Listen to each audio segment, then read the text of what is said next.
आज बात करते हैं मोलिकुलर ऑर्बिटल थ्योरी।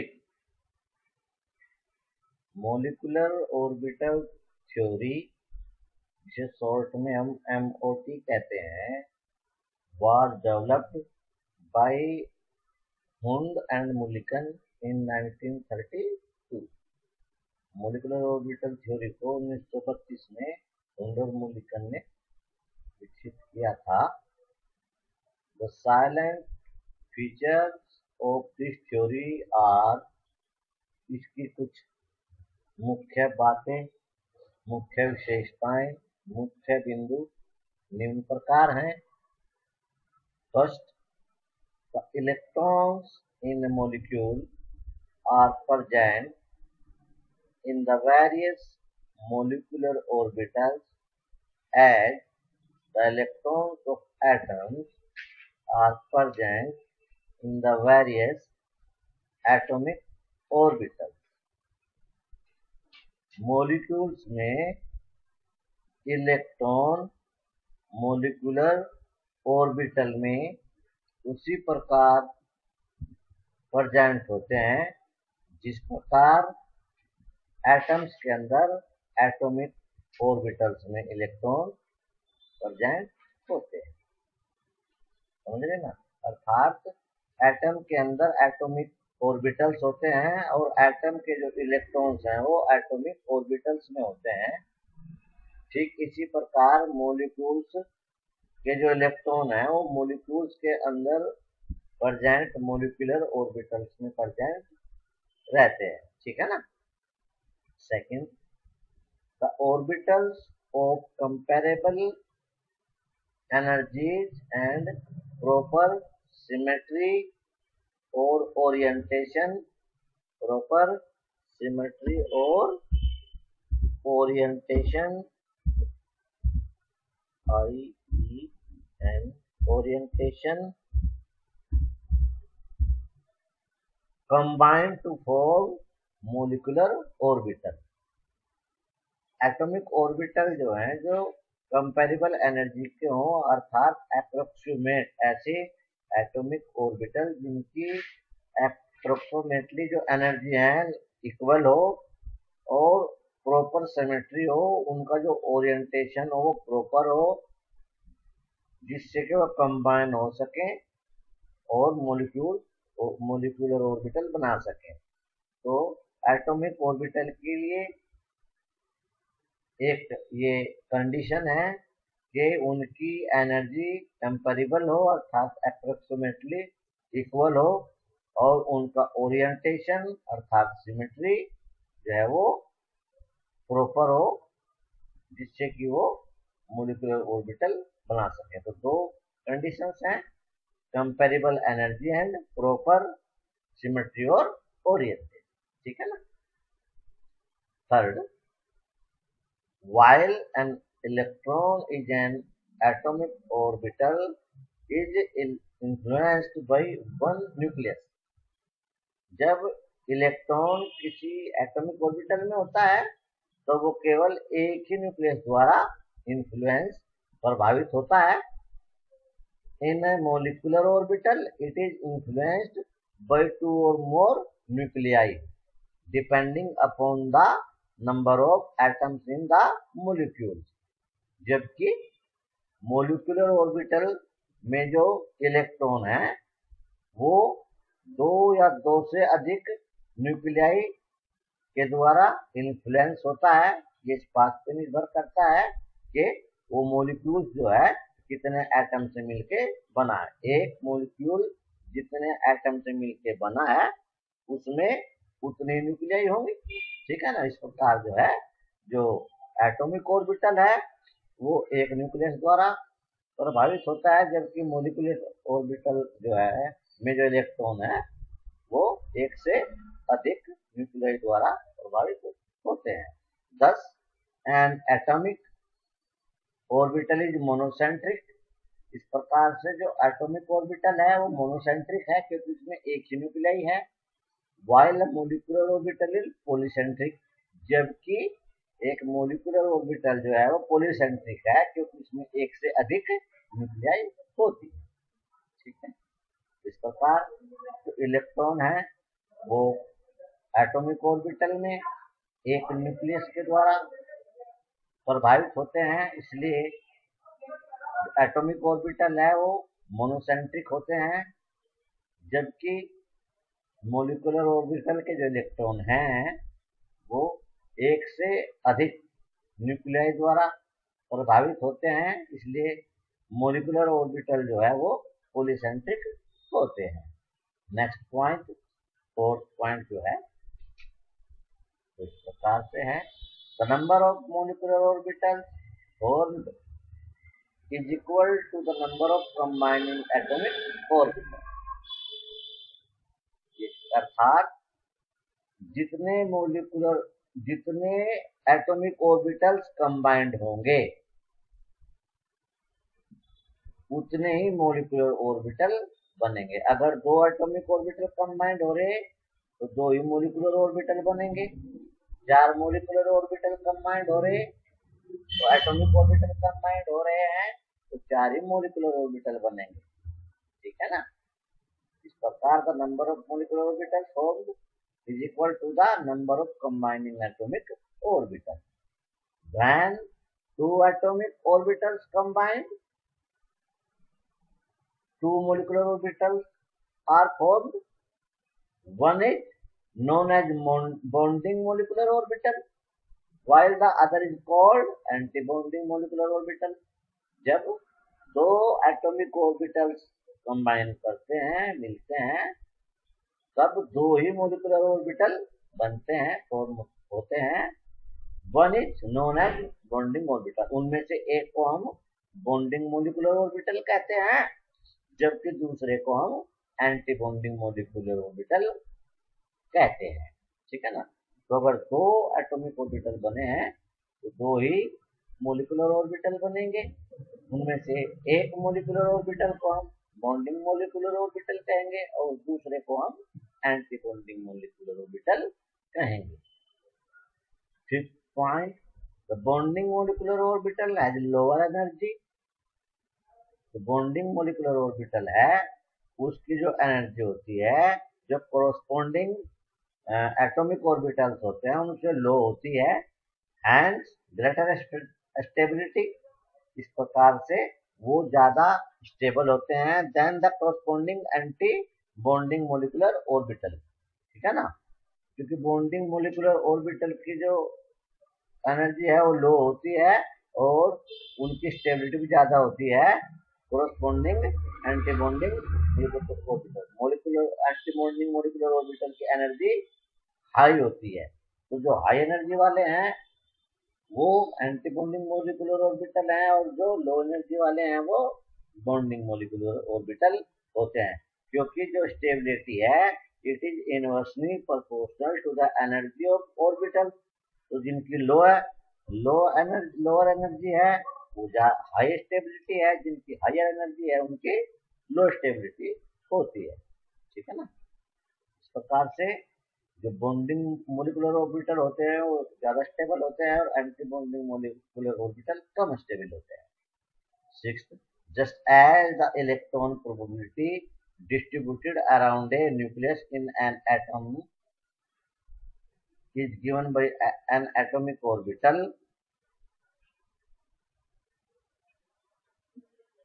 एक एटम में न्यूक्लियस के चारों ओर जो इलेक्ट्रॉन प्रोबेबिलिटी डिस्ट्रीब्यूशन है उसको हम एटॉमिक ऑर्बिटल के द्वारा व्यक्त करते हैं। इसी प्रकार इलेक्ट्रॉन प्रोबेबिलिटी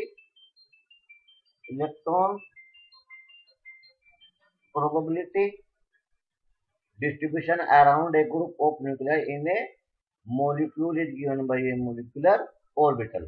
जैसे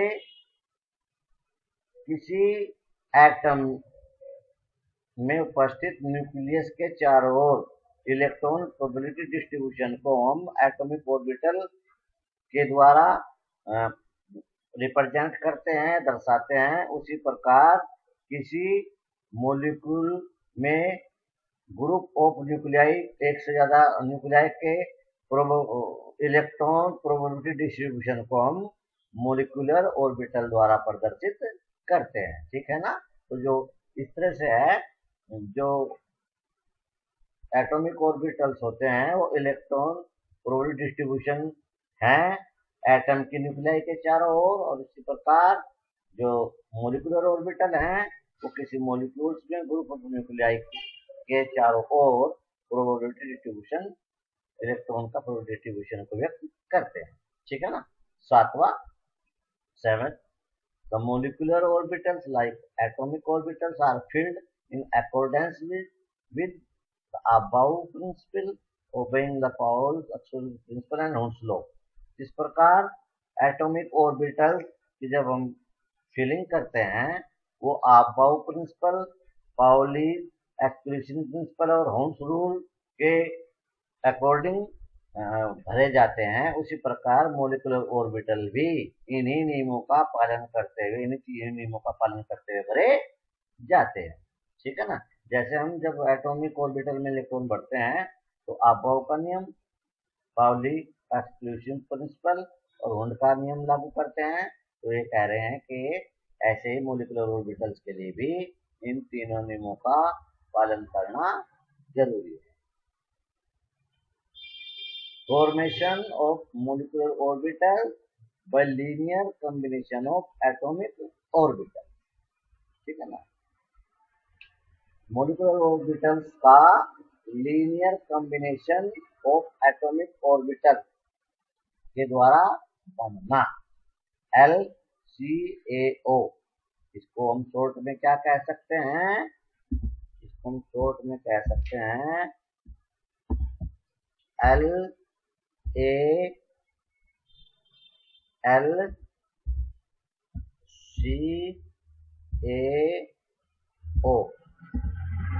ठीक है। इसलिए इस थ्योरी को हम LCAO थ्योरी भी कह सकते हैं। The formation of molecular orbitals may be described by the linear combination of atomic orbitals that can take place by addition and by subtraction of wave functions of individual atomic orbitals as shown below।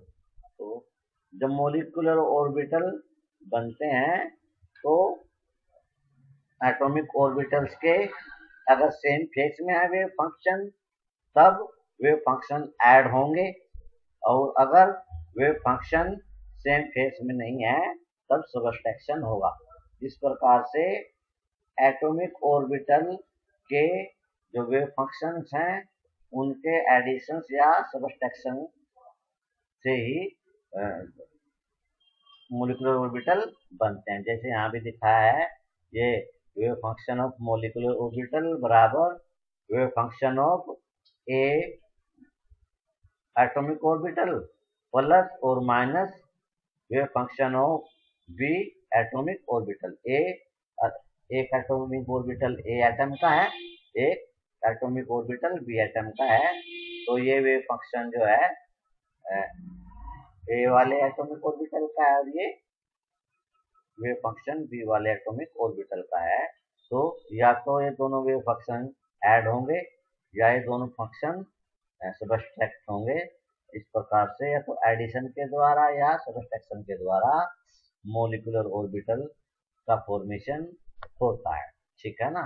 इसे ही हम linear combination of atomic orbitals कहते हैं। Therefore the two molecular orbitals sigma और star sigma. ठीक है ना। तो दो तरह के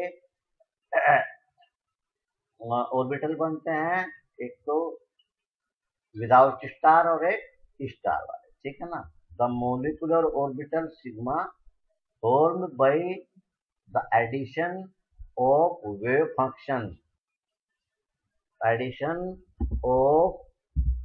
functions of atomic orbitals are called bonding molecular orbital, the वो मोलिकुलर ऑर्बिटल जो एटॉमिक ऑर्बिटल के वेव फंक्शन के ऐड होने से बनते हैं, ऐसे मोलिकुलर ऑर्बिटल को हम बॉन्डिंग मोलिकुलर ऑर्बिटल कहते हैं।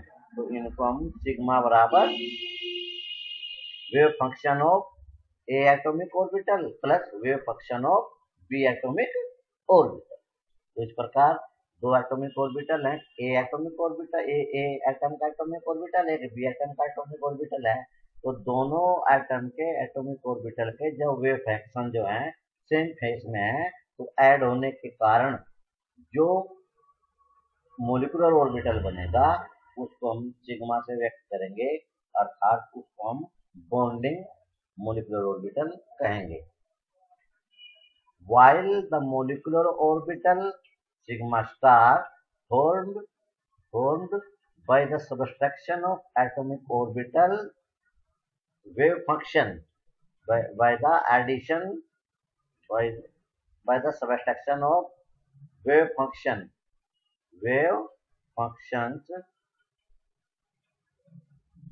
of wave functions the wave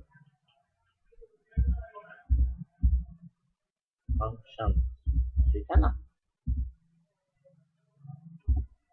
ओ ठीक है ना। while the molecular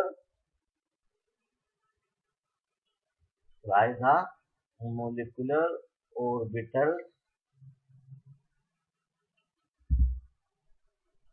sigma star formed by the subtraction of wave functions of atomic orbital is called antibonding molecular orbital।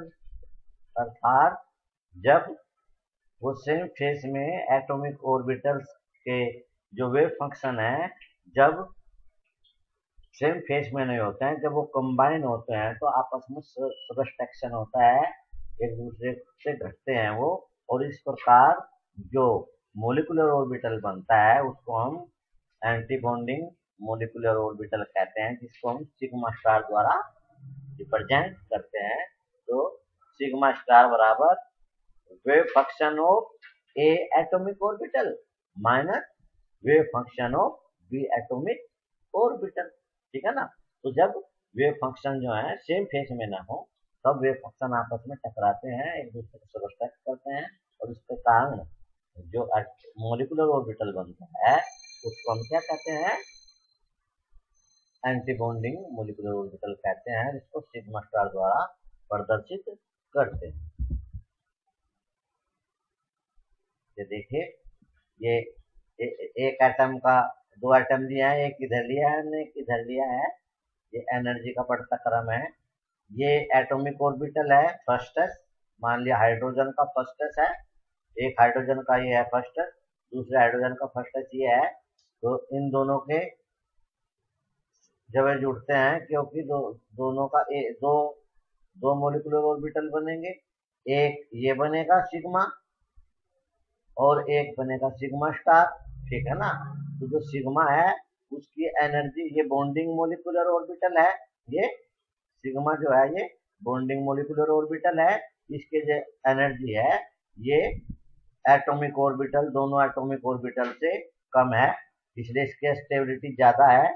जबकि वेव फंक्शन जब same phase में ना हो तो सबस्ट्रैक्शन होने के बाद जो एटॉमिक ऑर्बिटल बनता है, जो हमने यहाँ पे दिखाया है ये, ठीक है, इसके कारण जो है ये फेज घटने के कारण जो एटॉमिक मोलिकुलर ऑर्बिटल बनता है उसको हम एंटी बॉन्डिंग मोलिकुलर ऑर्बिटल कहते हैं, जिसको हम सिग्मा स्टार से प्रदर्शित करते हैं। इसकी जो एनर्जी है इन एटॉमिक ऑर्बिटल से ज्यादा होती है। इस प्रकार आपस में जो बॉन्डिंग मोलिकुलर ऑर्बिटल है उसकी एनर्जी लो है, और जो एंटी बॉन्डिंग मोलिकुलर ऑर्बिटल है उसकी एनर्जी हाई है, क्योंकि इलेक्ट्रॉन जो है वो ग्राउंड स्टेट में रहना चाहते हैं, ज्यादा स्टेबल स्टेट में रहना चाहते हैं, इसलिए वो सबसे पहले सब कम ऊर्जा वाले मोलिकुलर ऑर्बिटल में जाना पसंद करते हैं। तो देखिए, जो एक इलेक्ट्रॉन यहाँ का, इसका और एक इलेक्ट्रॉन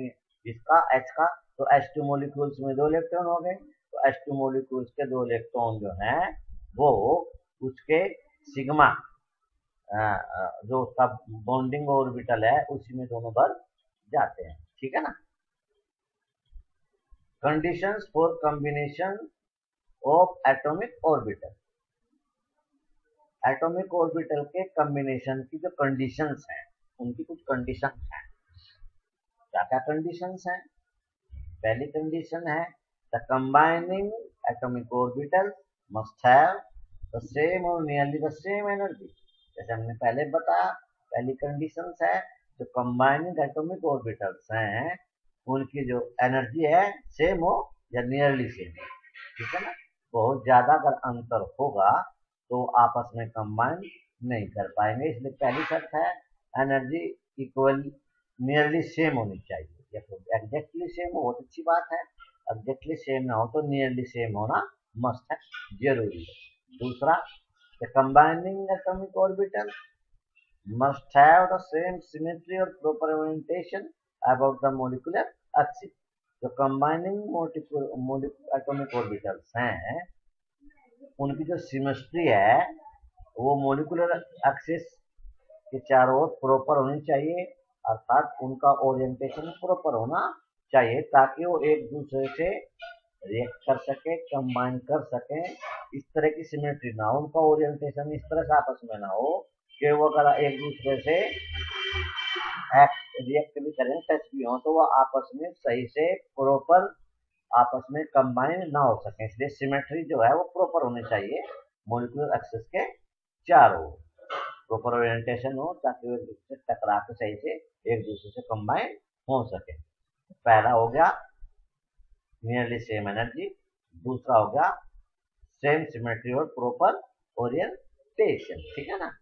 तीसरा, the combining atomic orbital must overlap to the maximum extent. जो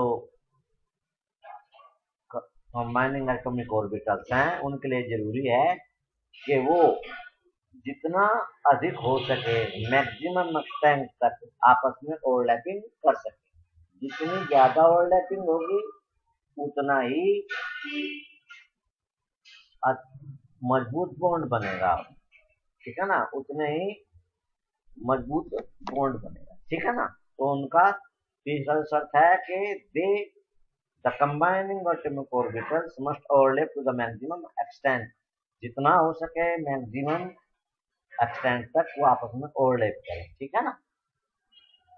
अब next point, type of molecular orbital. Molecular orbitals of diatomic molecules are designated as sigma, pi and delta।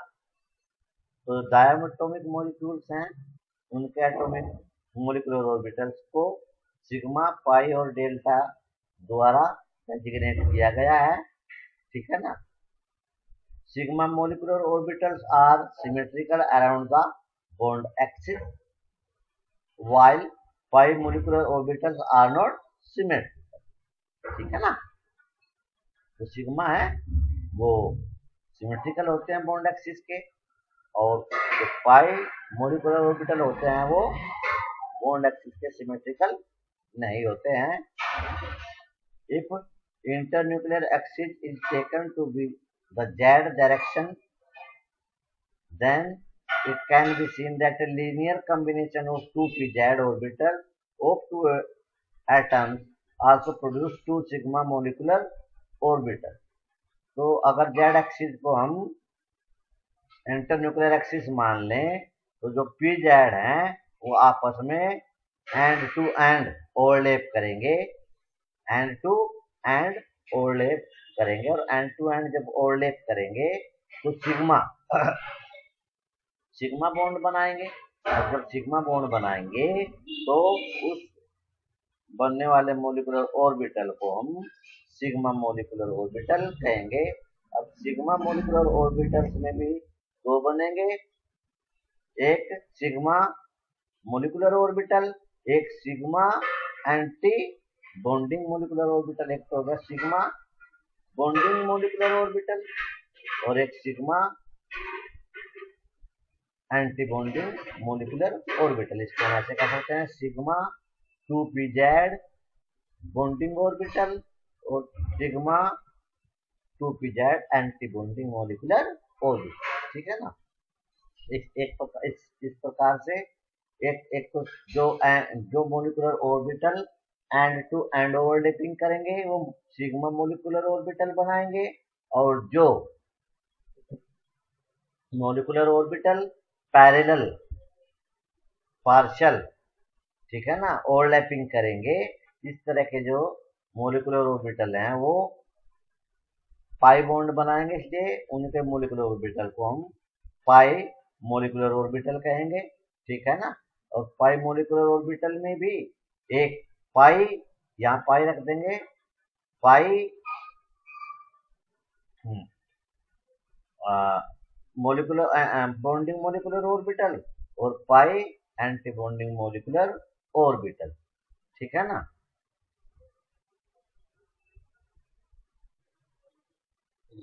The increasing order of, ये दिखा देते हैं आपको, ये हो गया।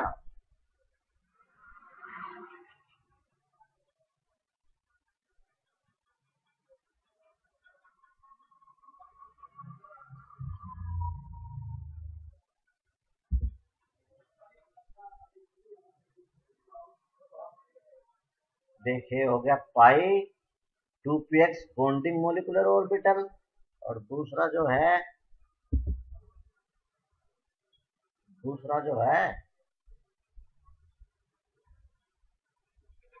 ये हो जाएगा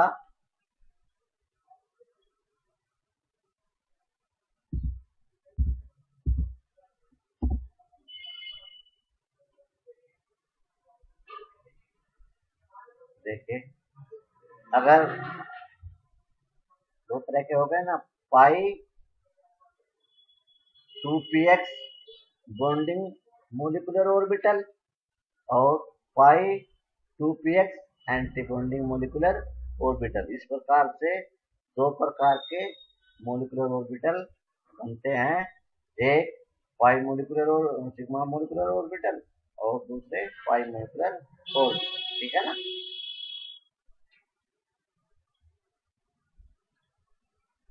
The increasing order of energies of various molecular orbitals of O2 and F2 is given below। ठीक है ना।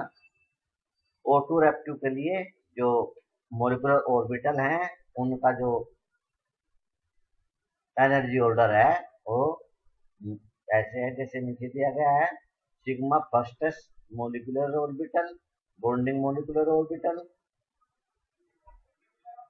Sigma first s anti bonding molecular orbital. Star जो है एंटी बॉन्डिंग मोलिकुलर ऑर्बिटल को प्रदर्शित करता है। इसी प्रकार sigma 2s bonding molecular orbital, sigma 2s anti bonding molecular orbital, फिर sigma 2pz bonding molecular orbital, फिर pi 2px bonding molecular orbital. जो पाई 2py n की एनर्जी इक्वल होती है pi 2py bonding molecular orbital, फिर pi 2px anti bonding molecular orbital, इनकी energy बराबर है pi 2py anti bonding molecular orbital, और फिर जो है sigma 2pz anti bonding molecular orbital. तो ये O2 और F2 मोलिक्यूल के जो मोलिकुलर ऑर्बिटल हैं उनकी एनर्जी का ऑर्डर है। ठीक है। और molecules such as B2, C2, N2 etc. The increasing order of energy of various molecular is, तो जो B2, C2 नाइट्रोजन मोलिक्यूल हैं इनके जो मोलिकुलर ऑर्बिटल हैं उनके जो एनर्जी का ऑर्डर है वो नीचे दिया गया है। Sigma first S bonding molecular orbital, sigma first s anti bonding molecular orbital, then sigma 2s bonding molecular orbital, then sigma 2s anti bonding molecular orbital, then pi 2px bonding molecular orbital equal to pi 2py bonding molecular orbital. Then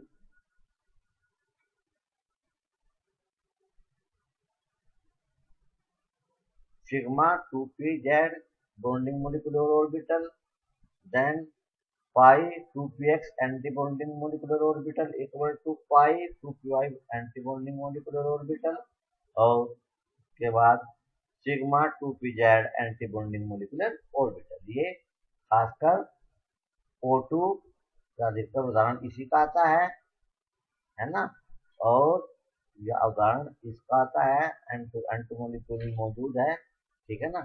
इनके ये मुख्यतः use होते हैं, इसमें F2 molecule मौजूद होता है पर P2 C2 नहीं होते, परंतु फिर भी गैस स्टेट में मौजूद होते हैं ये, ठीक है ना।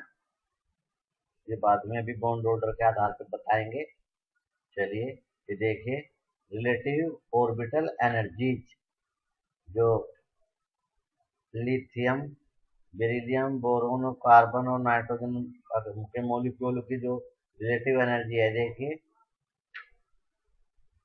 Sigma first X bonding molecular orbital, sigma first s anti bonding molecular orbital, sigma 2s bonding molecular orbital, sigma 2s anti bonding molecular orbital, sigma 2pz, ठीक है ना, सिग्मा 2pz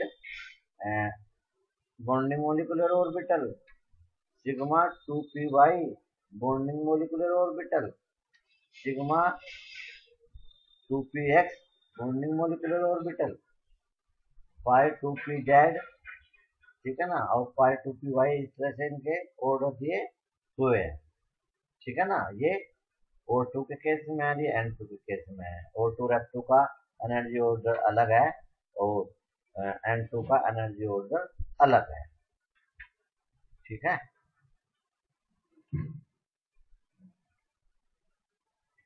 तो यहाँ पे जो ऑर्डर है वो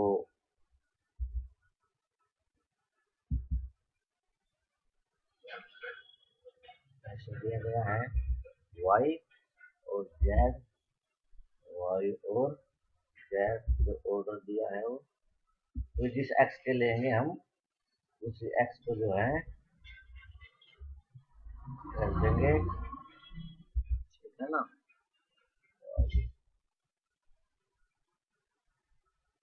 और Z हम X के सापेक्ष लेंगे, क्योंकि हम सामान्यतः X को ही लेते हैं, ठीक है ना। ठीक, इसमें भी ऐसे ही करेंगे, इसमें Y, ठीक है, इसमें Z,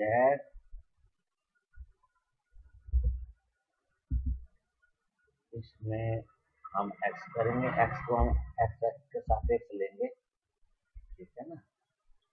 ZX को बॉन्ड एक्सिस ले रखा है, हम XX को बॉन्ड एक्सिस लेंगे ताकि हमारे लिए थोड़ा आसान रहे, है ना।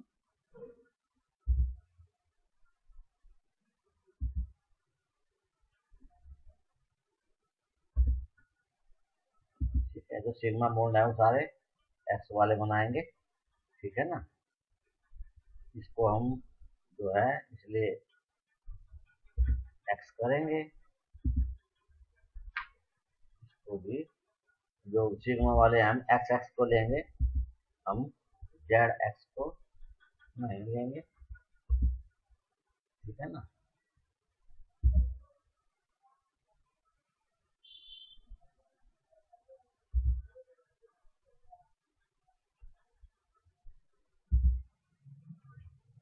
जैसे इसका मतलब जो Y और ZX वाले हैं वो जो है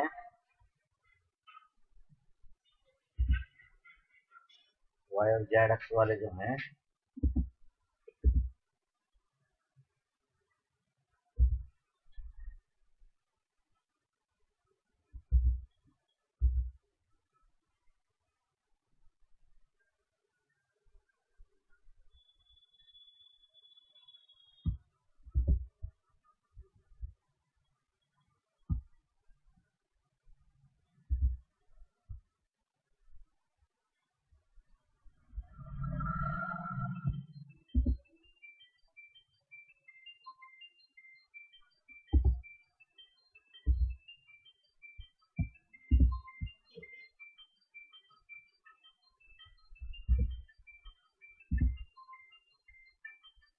एक्स एक्स के सापेक्ष जो है वो हम सिग्मा बॉन्ड बनाएंगे और जेड एक्स के सापेक्ष जो है पाई बॉन्ड बनाएंगे, ठीक है ना।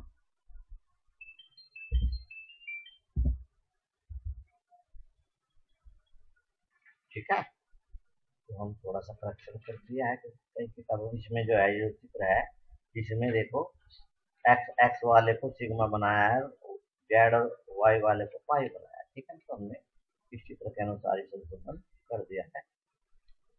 बॉन्ड ऑर्डर, अब हम बात करते हैं बॉन्ड ऑर्डर की।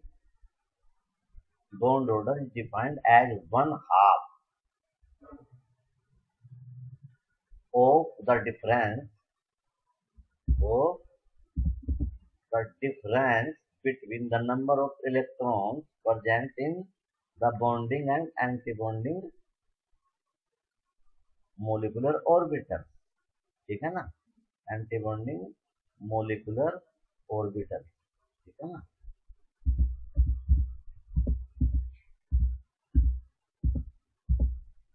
ऑर्बिटल, ठीक है ना। तो बॉन्ड ऑर्डर जो है,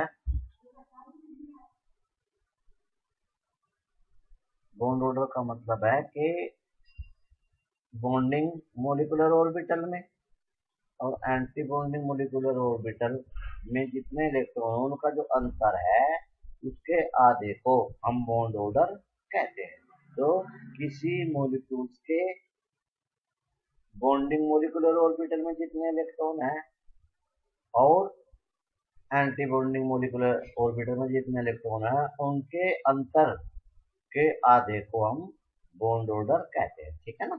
तो bond order defined as 1/2 of the difference between the number of electrons present in the bonding and anti-bonding molecular orbitals, ठीक है ना। तो bond order equal to half Nb minus Na, जहाँ Nb क्या है तो नंबर ऑफ इलेक्ट्रॉन है in bonding orbital और Na जो है नंबर ऑफ इलेक्ट्रॉन है in antibonding orbital. Molecular stability, अब मोलिक्यूल स्टेबल होगा कि नहीं होगा, मोलिक्यूल की जो स्टेबिलिटी है वो बॉन्ड ऑर्डर पर निर्भर करती है। A positive bond order that is Nb greater than Na means a stable molecule. अगर बॉन्ड ऑर्डर पॉजिटिव है अर्थात Nb is greater than Na तब मोलिक्यूल स्टेबल होगा।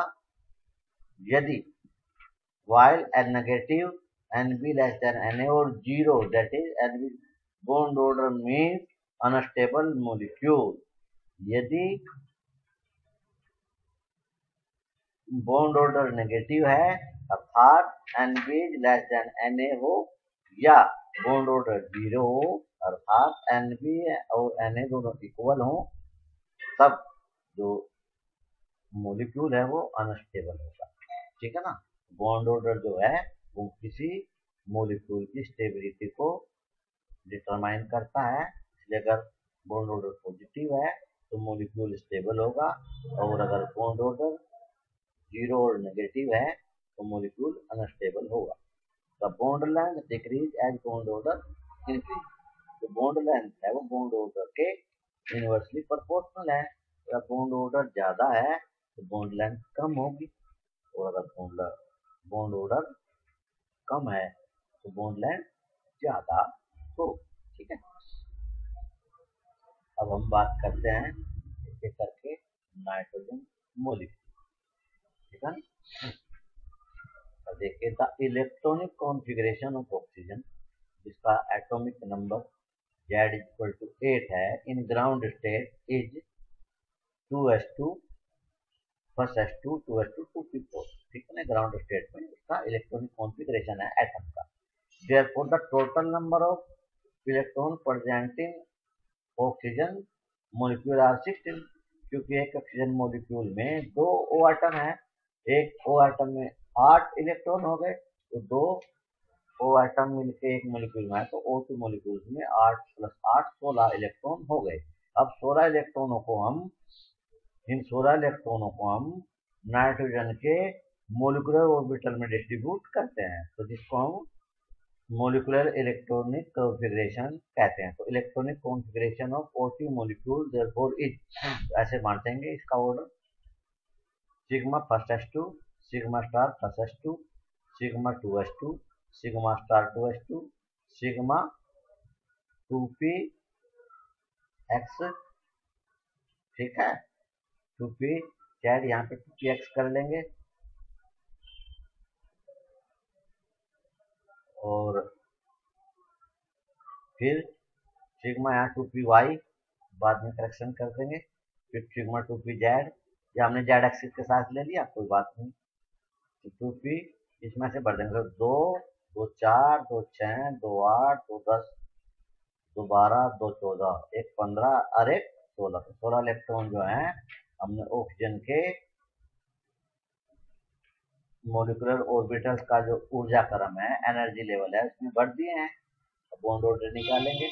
अब bond order of OT molecule, ये तो हो गया electronic configuration of OT molecule, ये आ सकता है, ठीक है ना, कि O2 मॉलिक्यूल्स का मोलिकुलर इलेक्ट्रॉनिक कॉन्फ़िगरेशन लिखिए और उसके साथ साथ का बॉन्ड ऑर्डर निकालिए।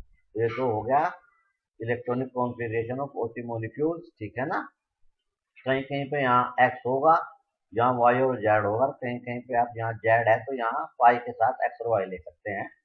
इस केस में Z जहाँ पे सिग्मा Z के रूप में है तो वहाँ ZX को हमने बॉन्ड एक्सिस माना है, और अगर बॉन्ड एक्सिस X मान लें तो फिर यहाँ X आ जाएगा, यहाँ YZ आ जाएगा, ठीक है ना। ये अलग अलग किताब के हिसाब से अपने हिसाब से कर लेते हैं, कोई दिक्कत नहीं है। तो bond order, the bond order of O2 can be calculated as follows, here NB बराबर 10। देखिए बॉन्डिंग ऑर्बिटल में कितने हैं, 2, बॉन्डिंग ऑर्बिटल में 2 2 4, फिर 2 6 6 तो 8 8 तो 10, तो 10 तो हो गए बॉन्डिंग ऑर्बिटल में electron.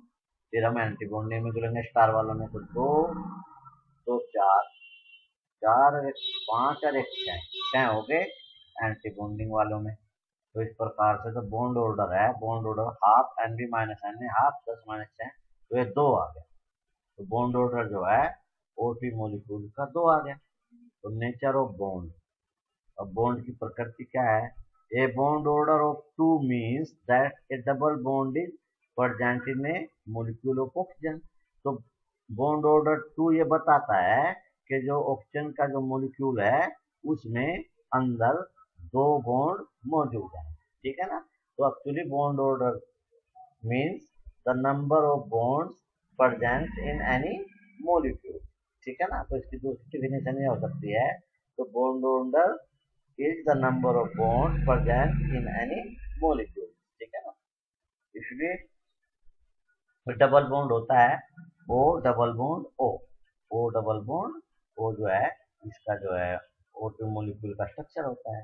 Paramagnetic nature, since 2 electrons in nitrogen are unpaired, देखिए एक ये और एक ये सिंगल सिंगल पड़े हैं, सिंगल का मतलब अनपेयर्ड, तो 2 इलेक्ट्रॉन अनपेयर्ड हैं। तो जब किसी मॉलिक्यूल्स में या किसी एलिमेंट में अनपेयर्ड इलेक्ट्रॉन हो तो वह पैरामैग्नेटिक होता है, क्योंकि नाइट्रोजन में 2 इलेक्ट्रॉन अनपेयर्ड हैं, इसलिए ये पैरामैग्नेटिक है, नेचर में इसकी नेचर पैरामैग्नेटिक है। ये ऑक्सीजन है, यहाँ नाइट्रोजन नहीं है, ये क्या है, ऑक्सीजन। और भी है मम्मी,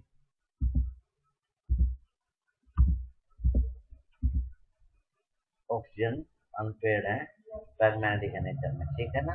तो ऑक्सीजन मॉलिक्यूल में एटम में 8 इलेक्ट्रॉन है, मॉलिक्यूल में 16 इलेक्ट्रॉन है। OT मॉलिक्यूल का इलेक्ट्रॉनिक कॉन्फ़िगरेशन ये लिख दिया एनर्जी ऑर्डर के अनुसार। इसका बॉन्ड ऑर्डर जो है 2 है, अर्थात इसमें डबल बॉन्ड मौजूद है, और ये जो है इसकी नेचर जो है ये पैरामैग्नेटिक है, अर्थात पैरामैग्नेटिक का मतलब होता है ये मैग्नेटिक फील्ड में अट्रैक्शन एक्सपीरियंस करता है, ठीक है ना।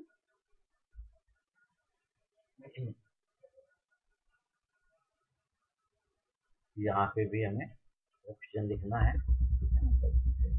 लिखा है ऑक्सीजन, ठीक है, ऑक्सीजन मोलिक्यूल। चलिए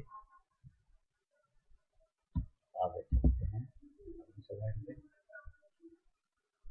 अब ये है ऑक्सीजन मोलिक्यूल। देखिए ऑक्सीजन मोलिक्यूल का ये जो है स्ट्रक्चर है। यहाँ फर्स्ट एस 2s नहीं दिखाया, 2s से दिखाया है। तो ये 2s है, ये bonding molecular orbital, anti bonding molecular, ये तीनों जो है बॉन्डिंग मोलिकुलर ऑर्बिटल, पाई वाले बॉन्डिंग मोलिकुलर ऑर्बिटल, ये पाई वाले एंटी बॉन्डिंग मोलिकुलर, ये सिग्मा वाले एंटी बॉन्डिंग मोलिकुलर ऑर्बिटल। देखो दो यहाँ नीचे नीचे वाले ने दिखाए, दो यहाँ रखे, दो यहाँ, दो यहाँ, दो देखो एन पेयर देखो मैं ये पैरामीटर नेचर में, ठीक है ना। And two mole the electronic configuration of nitrogen gas is ground. तो जो नाइट्रोजन मोलिक्यूल है उसका फर्स्ट s2 2s2 2 फिजरी होता है। therefore the total number of electron present in nitrogen molecule is 14। इसमें टोटल 14 इलेक्ट्रॉन है। तो electronic configuration and two molecule is therefore ये इस प्रकार से इसका इलेक्ट्रॉनिक कॉन्फ़िगरेशन है। बस sigma first s2 sigma star first s2 sigma 2s2 sigma star 2s2 5 2px2 बराबर पाई 2py2 बराबर सिग्मा 2pz2। अब ये इसका इलेक्ट्रॉनिक कॉन्फ़िगरेशन हो गया है। N2 के केस में इसका बॉन्ड ऑर्डर निकालेंगे। बॉन्ड ऑर्डर देखिए, इसमें एन जो है 10 है, 2 और 2 4, 4 2 6, 2 8 और 10 है। और एन भी एंटी बॉन्डिंग में हो गए 10, एंटी बॉन्डिंग में देखेंगे 2 और 2 4 ही हैं, तो एंटी बॉन्डिंग में 4 हो गया। बॉन्ड ऑर्डर हो गया 10 माइनस 4 बराबर, देखिए यहाँ से इसका एंटी बॉन्डिंग हो जाएगा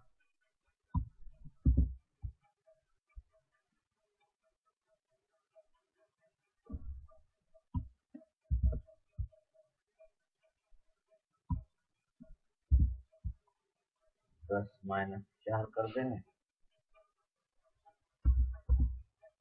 10 और माइनस हो गया 4। कितना आंसर आएगा? देखो आंसर आएगा 3, है ना।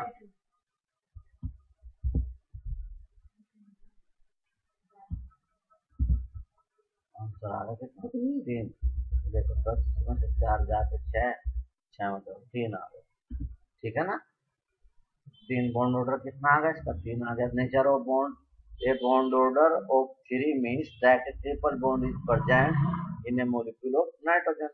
तो नाइट्रोजन के मॉलिक्यूल्स में बॉन्ड ऑर्डर 3 का मतलब ट्रिपल बॉन्ड मौजूद होता है। Diamagnetic, since all the electrons in nitrogen are paired it is diamagnetic. देखो कहीं भी इसमें सिंगल इलेक्ट्रॉन नहीं है, सारे पेयर्ड हैं, इसलिए ये नेचर में कैसा है?